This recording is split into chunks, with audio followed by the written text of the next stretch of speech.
I'm an interior decorator, not an interior designer, and let me tell you why this is really important. The biggest difference in being an interior designer is that you have to go to school to be an interior designer. And I used to be really confused as to why that was really important. An interior designer does a lot of architecture work. And if you guys really think about it, I don't think anyone would hire an architect without having a degree, because then your house would probably fall down. If you do study to be a designer in school, you can be a decorator, but if you're a decorator, you can't be a designer, if that makes sense. If you haven't followed me though, you probably saw that I designed a house, and I did. I worked with an architect, and basically I overlooked the entire project. I decided everything. I did design the house, but I didn't deal with the logistics. So the architect took care of that part, which honestly was kind of nice because I don't really have an interest in that. I opened up my interior design company a year ago. It's called Danny Clark Design LLC. I couldn't come up with a better name.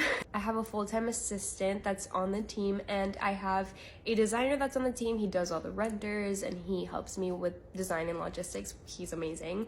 Other than that, I don't have anyone else on the team, just because the way I run the company is a little difficult. Since I'm based in Miami, I live in Miami, but all of my clients are all over the place. So normally what I'll do is, depending on the client and where I am, I'll just hire someone in that city, if that makes sense. Also, I do have a YouTube channel. I have like 2 really old videos on it, but I'm gonna start posting on it soon. I'm finishing up one of my really favorite projects in Chicago, and I've been vlogging that, so I'm gonna be posting the decorating process. And last question I always get, I didn't go to college. I barely went to high school. I did high school online, and I graduated in like a year and a half. So I ended up graduating when I was like 16, I think. I hated school, so I never went to college, but the only reason why I didn't go to college is because I was into film. I was a director of photography, and I loved that. I did that for 5 years. Then I ended up not liking it so much. I always found myself doing like the creative direction, and I always found myself doing the set designs and stuff like that.